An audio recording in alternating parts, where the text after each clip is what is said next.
ಪ್ರೀತಿ ವೀಕ್ಷಕರೇ, ಕರ್ತನಾದ ಯೇಸು ಕ್ರಿಸ್ತನ ಹೆಸರಿನಲ್ಲಿ ನಿಮಗೆ ವಂದನೆಗಳು. ಕರ್ತನ ಕೃಪೆಯು ಸಮಾಧಾನವು ನಿಮ್ಮೊಂದಿಗೆ ಇರಲಿ. ಈ ದಿನ ನಾವು ಧ್ಯಾನಿಸುವಂಥ ಸಂಗತಿ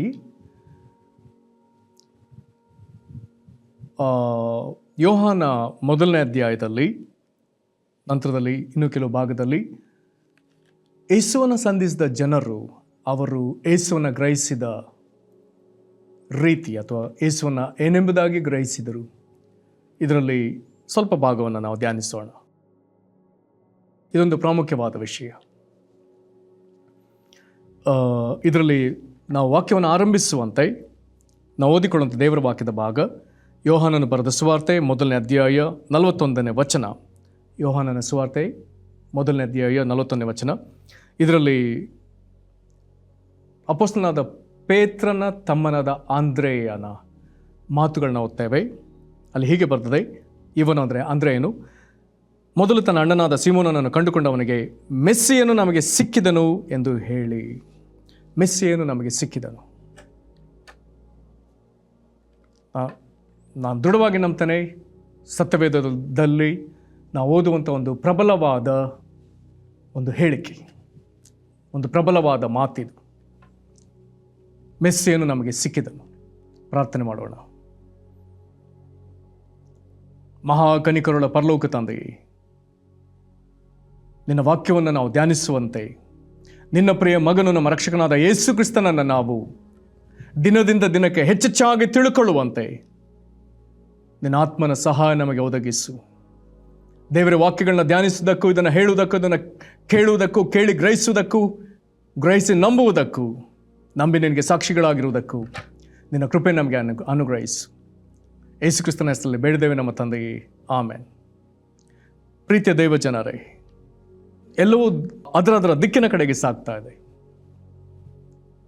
ಕ್ರಿಸ್ತನ ಸಭೆಗೂ ಒಂದು ದಿಕ್ಕಿದೆ, ನಿರ್ದಿಷ್ಟವಾದ ಗುರಿ ಇದೆ. ಮುಖ್ಯವಾಗಿ ಪ್ರಪಂಚದ ಜನರೆದುರು ಆಯ್ಕೆಗಳಿವೆ.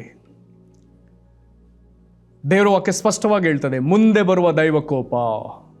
ಹಾಗಾದರೆ ಮುಂದೆ ಬರುವ ದೈವಕೋಪದಿಂದ ತಪ್ಪಿಸಿಕೊಳ್ತೇವೋ, ಮುಂದೆ ಬರುವ ದೈವ ಕೋಪದಲ್ಲಿ ರಕ್ಷಣೆ ಹೊಂದ್ತೇವೋ?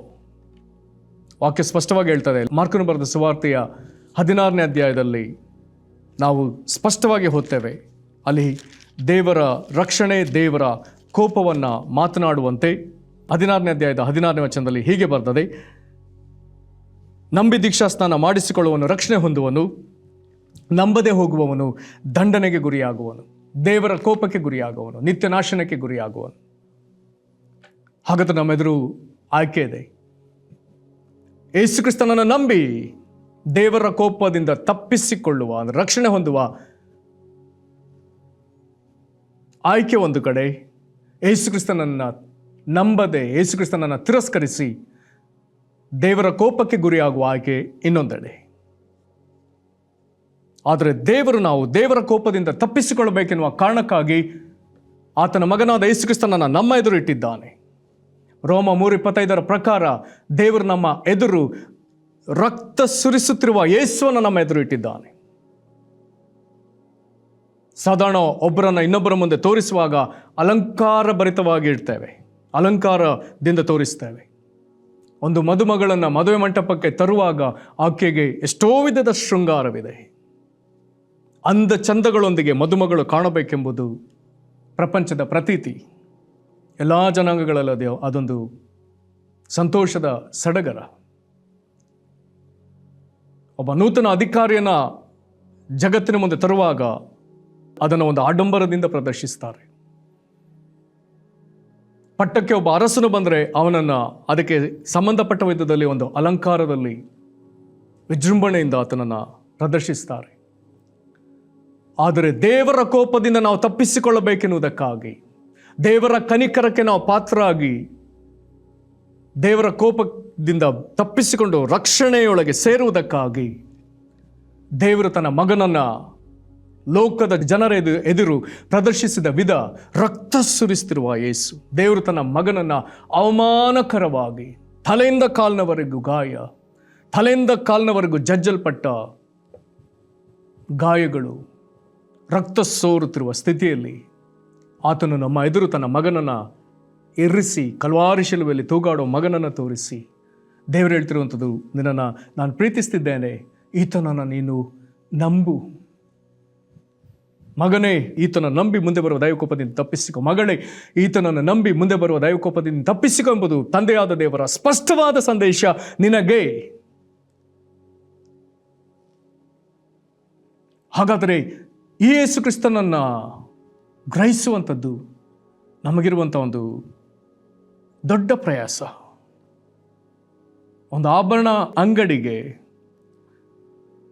ಒಂದು ವೇಳೆ ನಾವು ನಮ್ಮ ಚಿನ್ನವನ್ನು ಮಾರಲಿಕ್ಕೆ ತೆಗೆದುಕೊಂಡು ಹೋದರೆ ಅಲ್ಲಿರುವಂಥ ಅಕ್ಕಸಾಲಿಗ ನಮ್ಮ ಕೈಲಿರುವಂಥ ಆಭರಣ ಅದು ನಿಜವಾಗಲೂ ಚಿನ್ನವೋ ಅಲ್ಲವೋ ಎಂಬುದನ್ನು ಆತನು ಪರೀಕ್ಷಿಸ್ತಾನೆ. ಅದನ್ನು ಪರೀಕ್ಷಿಸ್ತಾನೆ ಎನ್ನುವಾಗ ಅದನ್ನು ವಿವೇಚಿಸ್ತಾನೆ. ಅದರ ಬಗ್ಗೆ ಅವನಿಗೆ ಸರಿಯಾದ ಅರಿವಿದೆ. ಹಾಗಾದರೆ ದೇವರ ಕೋಪದಿಂದ ತಪ್ಪಿಸಿಕೊಳ್ಳುವುದಕ್ಕೆ ನಾನು ಯಾರ ಮೊರೆ ಹೋಗಬೇಕು, ಯಾವಾತನ ಮೊರೆ ಹೋಗಬೇಕು? ಸ್ಪಷ್ಟವಾಗಿ ನಮಗೆ ತಿಳಿದಿರಲಿ, ಇದಕ್ಕೆ ದೇವರ ಏರ್ಪಾಟು ಒಂದೇ, ಇದಕ್ಕೆ ಪರ್ಯಾಯ ಇನ್ನೊಂದಿಲ್ಲ. ಒಂದು ಹೋಟೆಲ್ ನಮಗೆ ದೊರೆಯದಿದ್ರೆ ಇನ್ನೊಂದು ಹೋಟೆಲ್ ಇದೆ, ಪರ್ಯಾಯ ವ್ಯವಸ್ಥೆ ಇದೆ. ತಿನ್ನುವುದಕ್ಕೆ ಹೋಟೆಲ್ ಒಳಗೆ ಹೋದರೆ ಅಲ್ಲಿ ಒಂದು ತಿನಿಸು ಇಲ್ಲದಿದ್ದರೆ ನಮ್ಗೆ ಇನ್ನೊಂದು ತಿನಿಸಿದೆ, ಪರ್ಯಾಯ ವ್ಯವಸ್ಥೆ ಇದೆ. ಸ್ನಾನ ಮಾಡಲು ಸೋಪ್, ಒಂದು ಸೋಪ್ ಇಲ್ಲದಿದ್ದರೆ ಇನ್ನೊಂದು ಸೋಪ್ ನಮಗೆ ಸಿಗ್ತದೆ. ಆಯ್ಕೆಗಳಿವೆ. ಆದರೆ ದೇವರ ಕೋಪದಿಂದ ತಪ್ಪಿಸಿಕೊಳ್ಳುವುದಕ್ಕೆ ದೇವರ ಆಯ್ಕೆಗಳನ್ನ ಇಡಲಿಲ್ಲ. ಆತನು ನಮ್ಮ ಎದುರು ಇಟ್ಟ ವ್ಯವಸ್ಥೆ ಒಂದೇ. ಆತನು ನಮ್ಮ ಎದುರು ನೇಮಿಸಿದ ರಕ್ಷಕ ಒಬ್ಬನೇ. ಮನುಷ್ಯರಲ್ಲಿ ಯಾರು ಇದಕ್ಕೆ ಅರ್ಹರಾಗಿ ಸಿಕ್ಕದೆ ಹೋದಾಗ ದೇವರು ತಾನೇ ಈ ಕಾರ್ಯವನ್ನು ಮಾಡಿ ಮುಗಿಸಿದ್ದಾನೆ. ಹೆಚ್ಚು ಕಡಿಮೆ ನಾವೆಲ್ಲರೂ ತಪ್ಪು ಮಾಡುವಾಗ ನಾವು ತಪ್ಪು ಮಾಡ್ತಿದ್ದೇವೆ ಎಂಬುದಾಗಿ ಅರಿಯದವರು, ತಪ್ಪು ಮಾಡಿದ ಮೇಲೆ ತಪ್ಪನ್ನು ಗ್ರಹಿಸದೆ ಅದರಿಂದ ಬಂದ ಪರಿಣಾಮಗಳು ಇದರಿಂದಲೇ ಬಂತೆಂಬುದಾಗಿಯೂ ಗ್ರಹಿಸಲು ಅಶಕ್ತರು. ಒಂದು ವೇಳೆ ತಪ್ಪಿನ ಅರಿವು ನಮಗುಂಟಾದರೆ ಆ ತಪ್ಪಿನಿಂದ ನಾವು ಹೇಗೆ ಬಿಡುಗಡೆ ಹೊಂದಬೇಕೆಂಬುದಾಗಿ ಯೋಚಿಸಲು ಅಶಕ್ತರು. ಹಾಗೆ ಯೋಚಿಸಿದ್ರು ಅದಕ್ಕೆ ತಕ್ಕ ಪ್ರಯತ್ನ ಮಾಡುವುದಕ್ಕೆ ಯಾವ ಯೋಗ್ಯತೆ ಇಲ್ಲದವರು, ಅದಕ್ಕೆ ತಕ್ಕ ಜ್ಞಾನ ಇಲ್ಲದವರು, ಅದಕ್ಕೆ ತಕ್ಕ ಪ್ರಯತ್ನ ಇಲ್ಲದವರು, ನಾವು ತಪ್ಪು ಮಾಡುತ್ತಲೇ ಪಾಪದ ಪರಿಣಾಮ, ಶಾಪ, ಬಾಧೆಗಳನ್ನ ಅನುಭವಿಸ್ತಲೇ ಆ ಬಾಧೆಯಲ್ಲೇ ತಿರುಗಿ ತಪ್ಪು ಮಾಡುವವರು. ಇದು ನಮ್ಮ ಪರಿಸ್ಥಿತಿ. ಇಂಥ ಸಂದರ್ಭದಲ್ಲಿ ನಮ್ಮ ಮೇಲೆ ಕನಿಕರವಿಟ್ಟ ದೇವರು ತನ್ನ ಮಗನನ್ನು ನಮ್ಮ ಎದುರು ಇಟ್ಟಿದ್ದಾನೆ. ನಮಗಾಗಿ ಆತನನ್ನು ಯಜ್ಞವಾಗಿ ಅರ್ಪಿಸಿ, ಬಲಿಯಾಗಿ ಅರ್ಪಿಸಿ, ಆತನನ್ನು ಜಜ್ಜಿ ಬಾಧಿಸಿ, ಹಿಂಸೆಯಿಂದ ದೇವರು ಆತನನ್ನು ಬಾಧಿಸಿ, ಆತನನ್ನು ಮರಣಕ್ಕೊಪ್ಪಿಸಿಕೊಟ್ಟು ಆತನನ್ನು ನಮ್ಮ ಎದುರಿಡ್ತಿದ್ದಾನೆ. ನಮಗಾಗಿ ಕಲ್ವಾರಿ ಶಿಲುಬೆಯಲ್ಲಿ ನಾನಾ ಬಾಧೆಗಳನ್ನ ಅನುಭವಿಸಿ ರಕ್ತ ಸುರಿಸ್ತಾ ಪ್ರಾಣ ಕೊಟ್ಟ ಯೇಸುವನ್ನು ನಾವು ನೋಡಿ ನಂಬುವಾಗಲೇ ನಮ್ಮೊಳಗೆ ದೇವರ ಜೀವದ ಉತ್ಪತ್ತಿ ಆಗ್ತದೆ ಎಂಬುದಾಗಿ ವಾಕ್ಯ ಹೇಳ್ತದೆ. ಕರ್ತನಲ್ಲಿ ಪ್ರೀತಿಯುಳ್ಳ ದೇವ ಜನರೇ, ಈ ಯೇಸುವನ್ನು ಅರಿಯುವಂಥದ್ದು ನಮ್ಮ ಎದುರಿರುವಂಥ ಒಂದು ದೊಡ್ಡ ಜವಾಬ್ದಾರಿ. ಇದು ವೈಯಕ್ತಿಕ ಜವಾಬ್ದಾರಿ. ನಾವೆಲ್ಲಿ ತಪ್ಪಿದ್ದೇವೆ, ಎಲ್ಲಿ ಬಾಧೆ ಅನುಭವಿಸ್ತಿದ್ದೇವೆ, ಇದಕ್ಕೆ ಪರಿಹಾರವೇನು, ನಮ್ಮದೇ ವಿಧದ ಪರಿಹಾರಗಳಿಂದ ಏನು ಪ್ರಯೋಜನವಾಗ್ತಿಲ್ಲ. ಆದರೆ ದೇವರು ಕೊಟ್ಟ ಪರಿಹಾರ ಯೇಸು ಕ್ರಿಸ್ತನು ಮಾತ್ರವೇ. ನಾವು ದೇವರ ಕೋಪದಿಂದ ತಪ್ಪಿಸಿಕೊಳ್ಳುವುದಕ್ಕೆ ದೇವರು ಏರ್ಪಟ್ಟ ಈ ಯೋಜನೆ ಇದು. ದೇವರಿಂದಲೇ ಈ ಯೋಜನೆ ಒಂದೇ. ಅಲ್ಲಿ ರಕ್ಷಕನು ಒಬ್ಬನೇ. ದೇವರು ಕೊಡುವ ಪರಿಹಾರ ಒಂದೇ. ಯೇಸುವಿನ ಕುರಿತು ಅನೇಕ ವಿಚಾರಗಳಿವೆ. ನಾವು ಹಂತ ಹಂತವಾಗಿ ನೋಡ್ತಾ ಹೋಗೋಣ. ಇಲ್ಲಿ ಆರಂಭದಲ್ಲಿ ಓದಿದ್ದೇವೆ,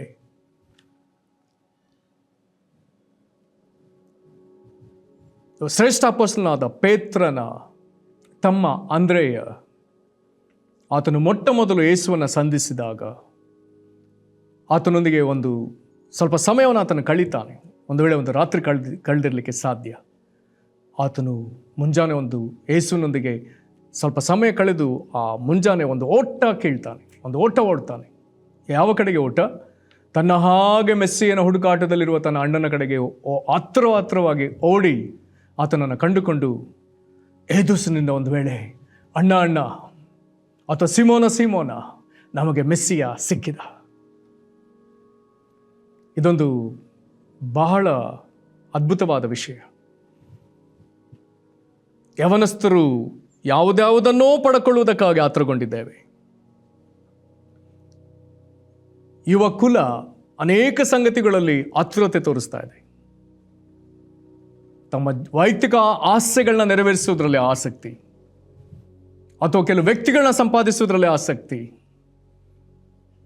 ಹಣ ಸಂಪಾದಿಸುವುದರಲ್ಲಿ ಆಸಕ್ತಿ, ಕೆಲವು ದುರಿಚ್ಛೆಗಳನ್ನ ನೆರವೇರಿಸುವುದರಲ್ಲಿ ಆಸಕ್ತಿ. ಅದು ಸರಿಯೋ ತಪ್ಪೋ ಗೊತ್ತಿಲ್ಲ, ಆದರೆ ಈ ರೀತಿ ಆಸಕ್ತಿಗಳಲ್ಲಿ ಯವನಸ್ಥರು ಓಡ್ತಿದ್ದಾರೆ. ಇಲ್ಲಿ ಒಬ್ಬ ಯವನಸ್ಥ, ಈತನ ಆತುರಪಟ್ಟದ್ದು ಮೆಸ್ಸಿಯನನ್ನು ಕಂಡುಕೊಳ್ಳಬೇಕು.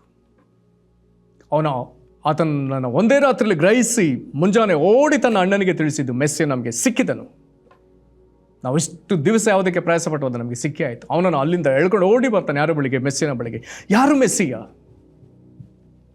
ಇಬ್ರೇ ಭಾಷೆಯಲ್ಲಿ ಮೆಸ್ಸಿಯ, ಅಭಿಷಕ್ತನು, ಅರಸನು. ಈತನ ಕುರಿತು ಸಾಕಷ್ಟು ಉಲ್ಲೇಖವನ್ನು ಹಳೆ ಒಡಂಬಡಿಕೆಯಲ್ಲಿ ಓದ್ತೇವೆ. ಹಳೆ ಒಡಂಬಡಿಕೆಯಲ್ಲಿರುವ 39 ಪುಸ್ತಕಗಳ ಪ್ರಬಲ ಪ್ರಯತ್ನ ನಾವು ಓದುವಾಗ ನಾನಾ ವಿಧವಾಗಿ ಓದ್ತೇವೆ. ಚರಿತ್ರೆ ಸಾಕಷ್ಟು ವಿಷಯಗಳನ್ನ ಓದ್ತೇವೆ. ವಿವಿಧ ಜನಾಂಗಗಳ ಕುರಿತು ಓದ್ತೇವೆ, ಭಕ್ತರ ಕುರಿತು ಓದ್ತೇವೆ, ಅನೇಕ ಘಟನೆಗಳನ್ನ ಓದ್ತೇವೆ. ಕೆಲವು ಘಟನೆಗಳು ಓದಲಿಕ್ಕೆ ಸ್ವಾರಸ್ಯಕರವಾಗ್ತದೆ, ಕೆಲವು ಘಟನೆಗಳು ಸಂತೋಷವಾಗಿದೆ, ಕೆಲವು ಘಟನೆಗಳು ದುಃಖಕರವಾಗಿದೆ. ಯುದ್ಧಗಳ ಸಾಕಷ್ಟು ಘಟನೆಗಳನ್ನ ಓದ್ತೇವೆ, ಭೌಗೋಳಿಕ ವಿಚಾರಗಳನ್ನ ಓದ್ತೇವೆ, ಗೀತೆಗಳನ್ನ ಅನೇಕ ವಿಧದ ಪ್ರಯೋಗಗಳನ್ನ ಓದ್ತೇವೆ, ತಾಂತ್ರಿಕ ವಿಚಾರಗಳು, ಇಂಜಿನಿಯರಿಂಗ್ ವಿಚಾರಗಳನ್ನ ಓದ್ತೇವೆ, ದೈವ ಪ್ರೇರಿತರಾದ ಮನುಷ್ಯರು ಮಾತನಾಡಿದ ಪ್ರವಾದನೆಗಳನ್ನು ಓದ್ತೇವೆ. ಆದರೆ ಇವೆಲ್ಲವುಗಳಲ್ಲಿ ಪ್ರತಿ ಸಂದರ್ಭದಲ್ಲಿ ನಾವು ಕಾಣುವಂಥ ಶ್ರೇಷ್ಠ ವಿಷಯ, ಹಳೆ ಒಡಂಬಡಿಕೆಯ 39 ಪುಸ್ತಕಗಳು ಕ್ರಿಸ್ತನ ಕಡೆಗೆ ನಮ್ಮನ್ನು ಗಮನ ಹರಿಸುವಂತೆ ಮಾಡ್ತದೆ. ಅದರರ್ಥ ಈ ಮೆಸ್ಸಿಯನ್ನು ಇಬ್ರೇ ಭಾಷೆಯಲ್ಲಿ ಮೆಸ್ಸಿಯ, ಈತನನ್ನು ಗ್ರೀಕ್ ಭಾಷೆಯಲ್ಲಿ ಕ್ರಿಸ್ತನೆಂಬುದಾಗಿ ಹೇಳಿದ್ದಾರೆ. ಹಾಗಾದರೆ ಕ್ರಿಸ್ತನು, ಈ ಮೆಸ್ಸಿಯನ್ನು, ಈತನ ಕುರಿತಾಗಿ ಹಳೆ ಒಡಂಬಡಿಕೆಯ 39 ಪುಸ್ತಕಗಳಲ್ಲಿ ನಮಗೆ ದೇವರು ಮೆಸ್ಸಿಯನನ್ನು ನಮಗೆ ವಾಗ್ದಾನ ಮಾಡಿದ್ದನ್ನು ಈ 39 ಪುಸ್ತಕಗಳು ತೋರಿಸ್ತಾ ಹೋಗ್ತವೆ. ಮುಂದೆ ದೇವರು ಕಳಿಸ್ಲಿಕ್ಕಿರುವಂಥ ಕ್ರಿಸ್ತನು ಯಾರು, ಆತನು ಎಂಥವನು, ಆತನು ಏನು ಮಾಡಲಿಕ್ಕಿದ್ದಾನೆ, ಆತನ ಜೀವನವೇನು, ಆತನ ಸ್ವಭಾವವೇನು, ಆತನ ಭೂಮಿಯ ಮೇಲೆ ಆತನ ಆರಂಭವೇನು, ಮುಂದೆ ಆತನಿಗಾಗುವಂಥ ಪಾಡುಗಳೇನು, ನಂತರ ಆತನಿಗೆ ಸಿಕ್ಕುವ ಮಹಿಮೆ ಏನು, ಎಲ್ಲವನ್ನ ದೇವರು ಮೊದಲೇ 39 ಪುಸ್ತಕಗಳಲ್ಲಿ ಬರೆಸಿದ್ದಾನಲ್ಲ. ಇದು ದೇವರು ಕೊಟ್ಟ ವಾಗ್ದಾನ, ಇದು ಪ್ರವಾದಿಗಳ ಬಾಯಿಂದ ನುಡಿಯಲ್ಪಟ್ಟ ಮಾತು. ನಂತರದಲ್ಲಿ ದೇವರು ನಮಗೆ ಲಿಖಿತ ರೂಪವಾಗಿ ಕೊಟ್ಟ ಒಂದು ದೃಢವಾದ ದಾಖಲೆ. ನಾನು ನಿಮಗೆ ಇದನ್ನು ಕ್ರಿಸ್ತನನ್ನು ಕೊಡಲಿಕ್ಕಿದ್ದೇನೆ ಅಥವಾ ಮೆಸ್ಸಿಯನನ್ನು ಕೊಡಲಿಕ್ಕಿದ್ದೇನೆ. ಹಾಗಾದರೆ ಆ 39 ಪುಸ್ತಕಗಳಲ್ಲಿ ವಿಧವಾಗಿ ಹೇಳಲ್ಪಟ್ಟ ಆ ಎಲ್ಲ ಅಂಶಗಳು ಒಬ್ಬನಲ್ಲಿ ಈಗ ಕಂಡು ಬರಬೇಕಲ್ಲ. ಹಾಗಾದರೆ ಅವನು ಇವನೇ ಎಂಬುದಾಗಿ ದೃಢಪಡಿಸಿದ ಪುಸ್ತಕಗಳಲ್ಲಿ ಹೊಸ ಒಡಂಬಡಿಕೆಯಲ್ಲಿ 4 ಪುಸ್ತಕ, ಮತ್ತಾಯ, ಮಾರ್ಕ, ಲೂಕ, ಯೋಹಾನ. 39 ಪುಸ್ತಕಗಳಲ್ಲಿ ಹೇಳಲ್ಪಟ್ಟ ಆ ಒಂದು ವ್ಯಕ್ತಿತ್ವ ಈತನೇ ಎಂಬುದನ್ನು ಈ 4 ಮಂದಿಯಿಂದ ದೇವರು ಬರೆಸಿದ್ದಾನೆ. ಇಲ್ಲಿಯೂ ಅದ್ಭುತವಾದ ಸಂಗತಿಗಳಿದೆ. ನಂತರದಲ್ಲಿ ಅಪೊಸ್ತಲರ ಕೃತ್ಯ, ಈತನನ್ನು ನಂಬಿದವರ ಮಹಿಮೆಯ ಜೀವಿತ ಅಂತದ್ದು. ಈತನಿಗಾಗಿ ಲೋಕದಲ್ಲಿ ಆತನ ನಂಬಿದವರು ಪಡಬೇಕಾದ ಪ್ರಯಾಸವೇನು, ಅವರ ಮಹಿಮೆ ಅಂತದ್ದು, ಅದು ಅಪೊಸ್ತಲರ ಕೃತ್ಯ.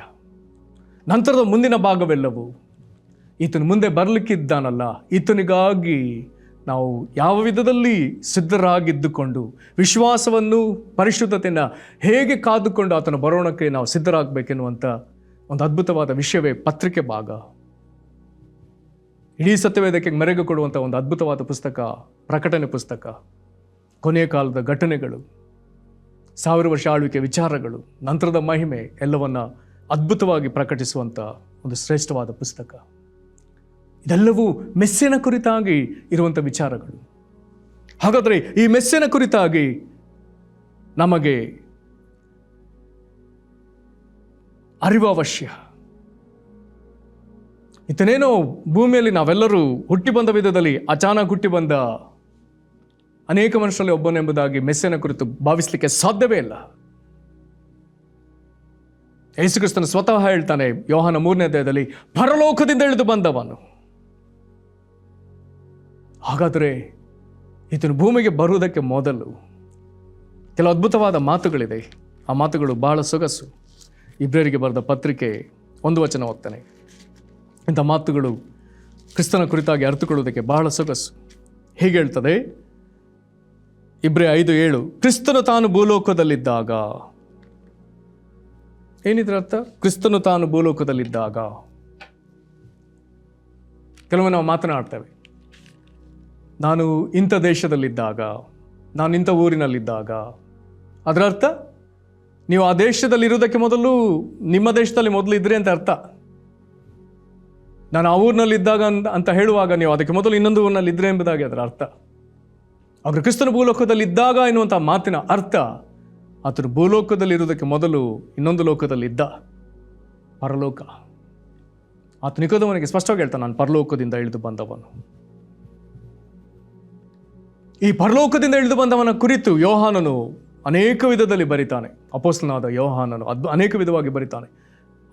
ಆತನ ಸುವಾರ್ತೆಯ ಮೊದಲನೇ ಮಾತಿನಲ್ಲಿ ಆತನು ಬರಿತಾನೆ, ಆತನು ಆದ್ಯಲ್ಲಿದ್ದ ವಾಕ್ಯ, ಜಗದುತ್ಪತ್ತಿಗೆ ಮೊದಲೇ ಇದ್ದವನು, ಯಾವ ಸೃಷ್ಟಿ ಇಲ್ಲದ ಕಾಲದಲ್ಲಿ ಆತನು ಇದ್ದವನು. ಯಾವ ಸೃಷ್ಟಿ ಇಲ್ಲದ ಕಾಲದಲ್ಲಿ ಇದ್ದವನು ಅನ್ನೋದಾದರೆ ಆತನು ದೇವಾದಿದೇವನು. ಆತನು ಆದಲ್ಲಿದ್ದ ವಾಕ್ಯ, ದೇವರ ಬಳಿಯಲ್ಲಿದ್ದ ವಾಕ್ಯ, ದೇವರಾಗಿದ್ದ ವಾಕ್ಯ. ಅದನ್ನು ಬರಿತಾ 1:18 ಆತನು ಹೇಳ್ತಾನೆ, ಸ್ವತಃ ದೇವರು. ಇದೆಲ್ಲ ಬಹಳ ವಿಚಿತ್ರವಾದ ಮಾತುಗಳು. ಸ್ವತಃ ದೇವರೆಂಬುದಾಗಿ ಹೇಳುವಾಗ ಆತನನ್ನು ಯಾರು ಉಂಟು ಮಾಡಲಿಲ್ಲ. ಒಂದು ವೇಳೆ ಇದನ್ನು ಈ ರೀತಿ ಹೇಳ್ಬೋದು, ಸೆಲ್ಫ್ ಎಕ್ಸಿಸ್ಟಿಂಗ್ ಗಾಡ್. ಆದರೆ ಈತನು ಇಂಥವನು. ಈತನು ಭೂಮಿಯಲ್ಲಿ ಮನುಷ್ಯನಾಗಿ ಕಾಣಿಸಿಕೊಳ್ಳುವಾಗ ಎನ್ನುವಾಗ ಅದರರ್ಥ ಆತನು ಒಂದು ರೀತಿ ಸೃಷ್ಟಿಯಾಗಿ ಕಾಣಿಸಿಕೊಂಡ. ಆತನ ಆರಂಭದಲ್ಲಿ ಆತನು ಸ್ವತಃ ದೇವರು. ಆತನು ಸೃಷ್ಟಿ ಅಲ್ಲವೇ ಅಲ್ಲ. ಆತನನ್ನು ಯಾರು ಸೃಷ್ಟಿಸಿಲ್ಲ, ಸ್ವತಃ ದೇವರು. ಕೊಲೊಸೆ 1:15 ಅದನ್ನು ಓದ್ತೇವೆ. Is the image of the invisible God ಎನ್ನುವಂಥ ಮಾತಲ್ಲಿ ಬರೀತದೆ. ಹೀಗೆ ಹೇಳ್ತದೆ, ಆತನು ಅದೃಶ್ಯನಾದ ದೇವರ ಪ್ರತಿರೂಪನು. ಈ ಮಾತಿನಲ್ಲಿ ಆತನು ದೇವಾದಿದೇವನು, ಅದೃಶ್ಯನಾದ ದೇವರ ಆತನು. ಇನ್ನೊಂದು ಕಡೆ ಆತನು ಸೃಷ್ಟಿಗೆಲ್ಲ ಜ್ಯೇಷ್ಠಪುತ್ರನ ಸ್ಥಾನ ಹೊಂದಿದವನು, ನಮ್ಮ ರಕ್ಷಣಾರ್ಥವಾಗಿ ಸೃಷ್ಟಿ ಅವಸ್ಥೆಗೆ ಬಂದವನು. ಆತನು ದೇವರ ಕುರಿತಾಗಿ ಪ್ರಕಟಿಸುವನು ಆತನೇ. ಇಬ್ರಿಯ 1:3 ಹೇಳ್ತದೆ, ಆತನು ದೇವರ ಪ್ರಭಾವದ ಪ್ರಕಾಶ, ದೇವರ ಮಹಿಮೆ ಎಲ್ಲವೂ ಏನೋ ಅದನ್ನು ತೋರ್ಪಡಿಸುವನು ಕ್ರಿಸ್ತನು ಮಾತ್ರವೇ, ಮೆಸ್ಸಿಯನು ಮಾತ್ರವೇ. ಆತನ ತತ್ವದ ಮೂರ್ತಿ, ದೇವರ ಗುಣಲಕ್ಷಣಗಳೆಲ್ಲವೂ ಏನೋ ಅದನ್ನು ತೋರ್ಪಡಿಸುವನು ಕ್ರಿಸ್ತನು ಮಾತ್ರವೇ. ಈತನು ದೇವರು, ಈತನು ವಾಕ್ಯ ಸ್ವರೂಪನು. ದೇವರ ಪ್ರತಿ ಸಂಗತಿಗಳನ್ನ ಹೊರಗೆ ಪ್ರಕಟಿಸುವ ದೇವರ ವಾಕ್ಯ ಈತನು. ದೇವರನ್ನು ನಾವು ಇದನ್ನು ತಿಳ್ಕೊಂಡಿದ್ರೆ, ಆತನು ಈ ರೀತಿ ಪ್ರಕಟಿಸಿದ್ದರಿಂದಲೇ ನಾವು ದೇವರನ್ನು ತಿಳ್ಕೊಂಡಿದ್ದೇವೆ. ಹಾಗಾಗಿ ಮುಂದೆ ಯೋಹಾನ ಹೇಳ್ತಾನೆ 14ನೇ ವಚನಕ್ಕೆ ಬರುವಾಗ, ಈ ವಾಕ್ಯವೆಂಬ ಆತನು ನರಾವತಾರವೆತ್ತಿ ನಮ್ಮ ಮಧ್ಯದಲ್ಲಿ ವಾಸ ಮಾಡಿದನು.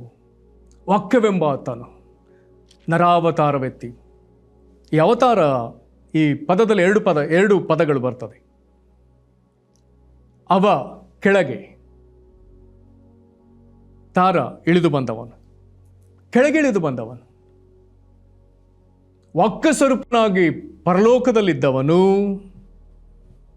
ಆತನೀಗ ಮನುಷ್ಯನಾಗುವಂತೆ, ನಮ್ಮ ಹಾಗೆ ಸೃಷ್ಟಿ ರೂಪದಲ್ಲಿ ಕಾಣಿಸಿಕೊಳ್ಳುವಂತೆ, ನಮ್ಮ ರಕ್ಷಣಾರ್ಥವಾಗಿ ಮರಣವೇ ಇಲ್ಲದ ದೇವರು ಈಗ ಮರಣ ಹೊಂದುವಂಥ ಶರೀರದಲ್ಲಿ ಬಂದು ನಮಗೋಸ್ಕರ ಯಜ್ಞವಾಗುವುದಕ್ಕಾಗಿ, ನಮ್ಮ ದ್ರೋಹಗಳಿಗಾಗಿ ತಾನು ಯಜ್ಞವಾಗುವುದಕ್ಕಾಗಿ, ತಾನು ಶಿಕ್ಷೆ ಅನುಭವಿಸುವುದಕ್ಕಾಗಿ ಆತನೀಗ ಮರಣ ಹೊಂದುವ ಶರೀರದಲ್ಲಿ ಆತನು ಭೂಮಿಗೆ ಬರ್ತಾನೆ. ವಾಕ್ಯವೆಂಬ ಆತನು ನರಾವತಾರವೆತ್ತಿ ಮನುಷ್ಯನ ಹಾಗೆ ನಮ್ಮ ಹಾಗೆ ಬಂದನು.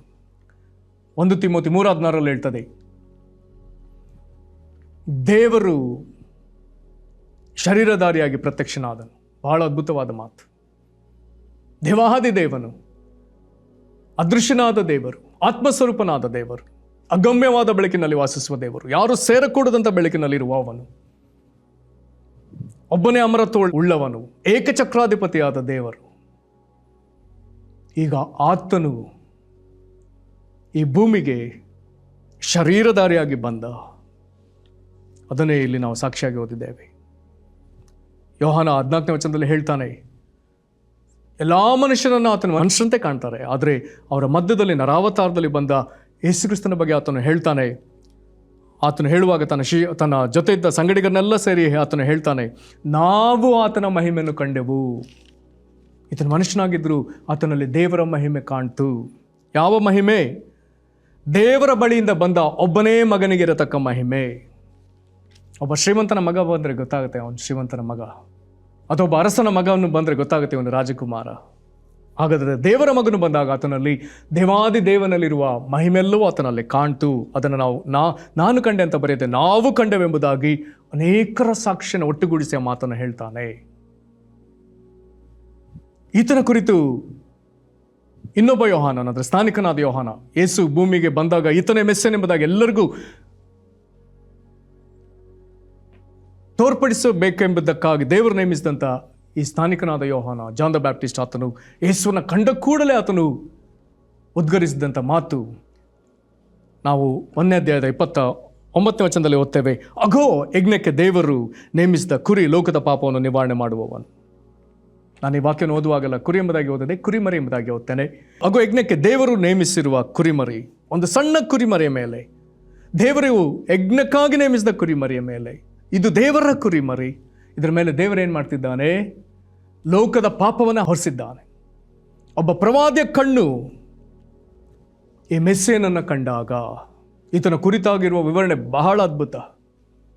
ಈತನು ಬಹಳ ಎತ್ತರದವನು, ಈತನು ಕೆಂಬಣ್ಣದವನು, ಈತನು ಗುಂಗುರು ಕೂದಲು, ಕಪ್ಪಗಿನ ಗುಂಗುರು ಕೂದಲನ್ನು ಹೊಂದಿರುವವನು. ಈತನು ಅನೇಕ ಹೂಗಳೊಂದಿಗೆ ಆತನ ಹೋಲಿಕೆ ಮಾಡಿ ಅದರಂತೆ ಆತನು ಅಂತ ಚಂದ ಉಳ್ಳವನು, ನೀಳಕಾಯನು, ಜನಸಮೂಹದಲ್ಲಿ ಆತನು ಅತಿ ಎತ್ತರನು. ಆತನ ಮೈಕಟ್ಟುಗಳನ್ನ ನೋಡುವಾಗ ಅನೇಕ ಸರದಾರರ ನಡುವೆ ಈತನು ಧ್ವಜಪ್ರಾಯನು, ಒಬ್ಬ ದೊಡ್ಡ ಚಾಂಪಿಯನ್, ಒಬ್ಬ ದೊಡ್ಡ ಬಲಶಾಲಿ. ಇಂಥ ಒಬ್ಬ ಸುಂದರ ಯವನಸ್ಥನನ್ನು ನೋಡುವಾಗ ಪ್ರವಾದ್ಯ ಕಣ್ಣು ಕಂಡದ್ದು ಇದು ದೇವರ ಯಜ್ಞಕ್ಕಾಗಿ ನೇಮಿಸಿದ ಕುರಿ ಮರಿ. ಅಯ್ಯೋ, ಇದರ ಮೇಲೆ ನಮ್ಮೆಲ್ಲರ ಪಾಪ ಬರ್ತದಲ್ಲ, ಲೋಕದ ಪಾಪವೆಲ್ಲವೂ ಇದರ ಮೇಲೆ ಬರ್ತದಲ್ಲ. ಭಾರಗಳನ್ನ ಹೊರುವುದಕ್ಕೆ ಮನುಷ್ಯರಾದ ನಾವು ಕೆಲವು ಬಲಶಾಲಿ ಪ್ರಾಣಿಗಳನ್ನ ಬಳಸ್ತೇವೆ. ಎತ್ತು, ಕುದುರೆ, ಆನೆ, ಹೀಗೆ ಕೆಲವು ಬಲಾಢ್ಯ ಪ್ರಾಣಿಗಳನ್ನ ನಾವು ಬಳಸ್ತೇವೆ. ಆದರೆ ಲೋಕದ ಸಮಸ್ತ ಜನರ ಪಾಪ ಹೊರುವುದಕ್ಕಾಗಿ ದೇವರು ನೇಮಿಸಿಕೊಂಡದ್ದು ಒಂದು ಕುರಿ, ಅಂದರೆ ಇನ್ನೂ ನಿಖರವಾಗಿ ಕುರಿಮರಿ. ಈತನೇ ನಮ್ಮ ಪಾಪಗಳನ್ನ ಹೊತ್ತವನು, ಯೇಸು. ಈತನ ಕುರಿತು ಮುಂದೆ ಹೇಳ್ತಾನೆ, ಈತನೇ ಪವಿತ್ರಾತ್ಮ ದಾನಿ. ವಾಕ್ಯ ಸ್ಪಷ್ಟವಾಗಿ ಹೇಳ್ತದೆ, ಯಾವನ ಮೇಲೆ ಆತ್ಮ ಇಳಿದು ಬಂದು ಇರುವುದನ್ನು ನೀನು ನೋಡುವೆಯೋ ಆತನೇ ಪವಿತ್ರಾತ್ಮ ಸ್ನಾನವನ್ನು ಕೊಡುವವನು. ನಮ್ಮೆಲ್ಲರಿಗೂ ದೇವರ ಸ್ವಭಾವ, ನಮ್ಮೆಲ್ಲರಲ್ಲಿ ದೇವರ ಸಾಮರ್ಥ್ಯ, ನಮ್ಮೆಲ್ಲರಲ್ಲಿ ದೇವರ ಕ್ರಿಯೆ, ನಮ್ಮೆಲ್ಲರಲ್ಲಿ ದೇವರ ಮಾತು ನಮಗೆ ದೊರಕುವುದು ಯಾವಾಗ ಎಂಬುದಾಗಿ ಹೇಳಿದರೆ, ಈ ದೇವರ ಮಗನಾದ ಯೇಸು ಕ್ರಿಸ್ತನನ್ನು ನಾವು ನಂಬಿ ಆತನ ಅಂಗೀಕರಿಸುವಾಗ ಕೂಡಲೇ ದೇವರು ನಮಗೆ ದೇವರ ಸ್ವಭಾವ, ದೇವರ ಸಾಮರ್ಥ್ಯ, ದೇವರ ಮಾತು, ದೇವರ ಕ್ರಿಯೆಗಳು ನಮ್ಮೊಳಗುಂಟಾಗುವಂತೆ ಆತನು ತನ್ನ ಪವಿತ್ರಾತ್ಮನ ಕೊಡ್ತಾನೆ. ಈ ಪವಿತ್ರಾತ್ಮನು ನಮಗೆ ದಾನವಾಗಿ ಸಿಕ್ಕುವಂಥದ್ದು ಇದೇ ಯೇಸು ಕ್ರಿಸ್ತನ, ಇದೇ ಮೆಸ್ಸಿಯನ ಮುಖಾಂತರವೇ. ದೇವರು ನಮ್ಮಲ್ಲಿ ತನ್ನ ಸ್ವಭಾವವನ್ನು, ತನ್ನ ಸ್ವಾರೂಪ್ಯವನ್ನು ನೋಡಲಿಕ್ಕೆ ಇಷ್ಟಪಡ್ತಾನೆ. ಅದು ನಮಗೆ ಸಿಕ್ಕುವುದು ಯೇಸು ಕ್ರಿಸ್ತನ ನಂಬಿದ ಕೂಡಲೇ ದೇವರು ದಾನವಾಗಿ ಕೊಡುವಂಥ ಪವಿತ್ರಾತ್ಮನು. ಹಾಗಾದರೆ ಪವಿತ್ರಾತ್ಮನ ನಾವು ಹೊಂದಿಕೊಳ್ಳುವುದು ದೇವರಿಗೆ ಇನ್ನೂ ಹತ್ತಿರದವರಾಗುವುದಕ್ಕೆ, ದೇವರ ಆಯ್ಕೆ ಸಾಧಿಸೋದಕ್ಕೆ ಯೇಸು ಕ್ರಿಸ್ತನನ್ನು ನಂಬಿ ಆತನ ಮೂಲಕವೇ ನಾವು ಪವಿತ್ರಾತ್ಮನ ಹೊಂದಿಕೊಳ್ಳಬೇಕು. ಈತನು ಸಿಕ್ಕಿದಾಗ 40ನೇ ವಚನದಲ್ಲಿ ಅಂದ್ರೇನು ದೊಡ್ಡ ಸಂತೋಷ ಪಡ್ತಾನೆ. ಓ ಮೆಸ್ಸೆ ನಮಗೆ ಸಿಕ್ಕಿಬಿಟ್ಟ. ಮುಂದೆ ಯೇಸು ಕ್ರಿಸ್ತನು ಮುಂದೆ ಹೋಗುವಾಗ ಆ ಗಲಿಲಾಯ ಸೀಮೆಯಲ್ಲಿ ಬೆತ್ಸಾಯ್ದ ಈ ಊರಿನ ಒಬ್ಬ ಯವನಸ್ಥನು ಸಿಗ್ತಾನೆ, ಫಿಲಿಪ್ಪ. ಈ ಫಿಲಿಪ್ಪ ನನ್ನ ಕಂಡು ಯೇಸು ಹೇಳ್ತಾನೆ, ನನ್ನ ಹಿಂಬಾಲಿಸು. ಫಿಲಿಪ್ಪ ಹೋಗಿದ್ದಾನೆ. ನಂತರದಲ್ಲಿ ಆತನು ಯೇಸುವನ್ನು ಕಂಡುಕೊಂಡ. ಕೇವಲ ಸ್ವಲ್ಪ ಸಮಯದಲ್ಲಿ ಕ್ರಿಸ್ತನನ್ನು ಅರಿತುಕೊಂಡ. ಇಲ್ಲಿನ ಆಶ್ಚರ್ಯಪಡಬೇಕಾದ ವಿಷಯ, ಆಗಿನ ಕಾಲದಲ್ಲಿ ಫರಿಸಾಯರು, ಶಾಸ್ತ್ರಿಗಳು, ಸದ್ದುಕಾಯರು ಎಂಬುದಾಗಿ ಹೇಳುವಂಥ ಒಂದು ಗುಂಪಿತ್ತು. 3 ಬೇರೆ ಬೇರೆ ಗುಂಪು. ಇವರೆಲ್ಲರೂ ಹಳೊಡಂಬಡಿಕೆಯ ವೇದವನ್ನು ಚೆನ್ನಾಗಿ ಕಲಿತವರು, ನುರಿತ ತಜ್ಞರು, ಮೇಧಾವಿಗಳು ಅಥವಾ ಪಂಡಿತರುಗಳು. ಇವರು 3.5 ವರ್ಷ ಯೇಸುವನ್ನ ಕಂಡ್ರು, ಯೇಸುವನ್ನ ಮೆಸ್ಸನೆಂಬುದಾಗಿ ಗುರುತಿಸ್ಲಿಕ್ಕೆ ಅವ್ರಿಗಾಗಲಿಲ್ಲ. ಆದರೆ ಈ ಆಂದ್ರೇನು ಕೇವಲ ಒಂದೇ ರಾತ್ರಿಯಲ್ಲಿ ಯೇಸುವನ್ನ ಮೆಸ್ಸಿ ಎಂಬುದಾಗಿ ಕಂಡುಕೊಂಡ. ಈ ಫಿಲಿಪ್ಪನು ಯೇಸುನೊಂದಿಗೆ ಎಷ್ಟು ಸಮಯ ಕಳೆದ ಗೊತ್ತಿಲ್ಲ, ಕೆಲವೇ ತಾಸುಗಳು ಅಥವಾ ದಿನಗಳಿರ್ಬೋದು. ಅದರಲ್ಲಿ ಕೂಡಲೇ ತನ್ನ ಸ್ನೇಹಿತನಿಗೆ ಹೇಳ್ತಾನೆ, ಯಾವನ ವಿಷಯವಾಗಿ ಮೋಶೆಯ ಧರ್ಮಶಾಸ್ತ್ರದಲ್ಲಿ ಬರೆದನೋ, ಪ್ರವಾದಿಗಳು ಬರೆದರೋ ಆತ ನಮಗೆ ಸಿಕ್ಕಿದನು. ಕರ್ತನಲ್ಲಿ ಪ್ರೀತಿಯುಳ್ಳ ದೇವಜನರೇ, ಇವರೆಲ್ಲರ ಸಂತೋಷ ಒಂದೇ, ಕ್ರಿಸ್ತನು ಸಿಕ್ಕಿದ್ದಾನೆ, ಮೆಸ್ಸಿಯನು ಸಿಕ್ಕಿದ್ದಾನೆ. ಕ್ರಿಸ್ತನು ಸಿಕ್ಕಿದ್ರಿಂದ ನಿತ್ಯ ಜೀವವು ನಮಗೆ ಸಿಕ್ಕಿದೆ, ನಿತ್ಯ ದೇವರು ನಮಗೆ ಸಿಕ್ಕಿದ್ದಾನೆ, ನಿತ್ಯ ಮಹಿಮೆ ನಮಗೆ ಸಿಕ್ಕಿದೆ. ಕರ್ತನ ಪ್ರೀತಿಯುಳ್ಳ ದೇವಜನರೇ, ಹಾಗಾದರೆ ನಮ್ಮ ಜೀವಿತದಲ್ಲಿ ನಿಜವಾದ ಸಂತೋಷ ಕ್ರಿಸ್ತನೇ. ನಮ್ಮ ಹೃದಯದಲ್ಲಿ ನಿಜವಾದ ನಿತ್ಯ ಅನುಭವ, ನಿತ್ಯ ಸಂತೋಷ ಕ್ರಿಸ್ತನೇ. ಈತನು ನಿನಗೂ ಸಿಕ್ಕುವಂತೆ ಆತನನ್ನು ನಂಬು. ಆತನನ್ನು ಈ ಭಕ್ತರುಗಳು ಅಂಗೀಕರಿಸಿದಂತೆ ನೀನು ಅಂಗೀಕರಿಸು. ಪ್ರಾರ್ಥನೆ ಮಾಡೋಣ. ಕೇಳಿಕೋ, ಪರಲೋಕ ತಂದೆ, ನನಗೂ ಕ್ರಿಸ್ತನು ಬೇಕು, ನನಗೂ ಕ್ರಿಸ್ತನು ಬೇಕು. ಕ್ರಿಸ್ತನೇ ನೀನು ನಮಗೆ ಬೇಕು. ಅಪ್ಪ, ನಿನ್ನನ್ನು ಕಂಡುಕೊಂಡ ನತಾನಿಯೇಲನು ಆತನು ಮುಂದೆ ಹೇಳಿದ್ನಲ್ಲಪ್ಪ, ಗುರುವೇ, ನೀನು ದೇವಕುಮಾರನು, ಇಸ್ರಾಯೇಲ್ ಅರಸನು. ಏಸಪ್ಪ, ನಾನು ನಿನ್ನ ತಿಳ್ಕೊಂಡು ನನ್ನ ಬಾಯಿಂದಲೂ ನಿನ್ನನ್ನು ಸರಿಯಾದ ಮಾತುಗಳಿಂದ ಕರೆದು ನಾನು ಸನ್ಮಾನಿಸಬೇಕು, ನನ್ನ ಹೃದಯದಿಂದ ಸನ್ಮಾನಿಸಬೇಕು, ನನ್ನ ಜೀವಿತದಿಂದ ಸನ್ಮಾನಿಸಬೇಕು. ನನಗೂ ನಿನ್ನ ನಿತ್ಯತ್ವವು, ನಿತ್ಯ ದೇವರ ಸಹವಾಸವು, ನಿತ್ಯ ಜೀವವು, ನಿತ್ಯ ಮಹಿಮೆ, ನಿತ್ಯ ಸಂತೋಷವು ನನಗೂ ಬೇಕು. ದೇವರ ವಾಕ್ಯವನ್ನು ಕೇಳಿ ಹೀಗೆ ಪ್ರಾರ್ಥಿಸಿರೋ ಒಬ್ಬೊಬ್ಬರು ನೀನು ಆಶೀರ್ವದಿಸು. ನಿನ್ನ ದಯೆ ಎಲ್ಲರ ಮೇಲೆ ಇರಲಿ. ಯೇಸು ಕ್ರಿಸ್ತನ ಹೆಸರಲ್ಲಿ ಬೇಡಿದ್ದೇವೆ ನಮ್ಮ ತಂದೆಗೆ, ಆಮೆನ್. ಕರ್ತನು ನಿಮ್ಮನ್ನು ಆಶೀರ್ವದಿಸಲಿ. ಸುವಾರ್ತೆ ತಲುಪದ ಊರು ಇರಲೇಬಾರದು, ಸಭೆಯೂ ಇಲ್ಲದ ಗ್ರಾಮ ಇರಬಾರದೆಲ್ಲಿಯೂ. ಸುವಾರ್ತೆ ತಲುಪದ ಊರು ಇರಲೇಬಾರದು, ಸಭೆಯೂ ಇಲ್ಲದ ಗ್ರಾಮ ಇರಬಾರದೆಲ್ಲಿಯೂ.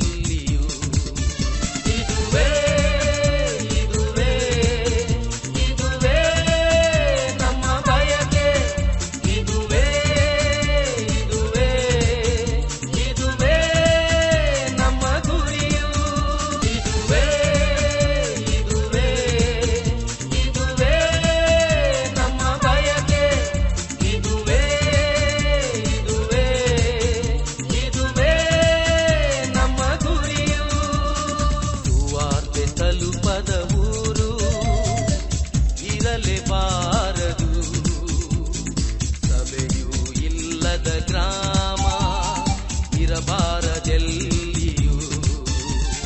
ಸುವಾರ್ತೆ ತಲುಪದ ಊರು ಇರಲೇಬಾರದು, ಸಭೆಯೂ ಇಲ್ಲದ ಗ್ರಾಮ ಇರಬಾರದೆಲ್ಲಿಯೂ.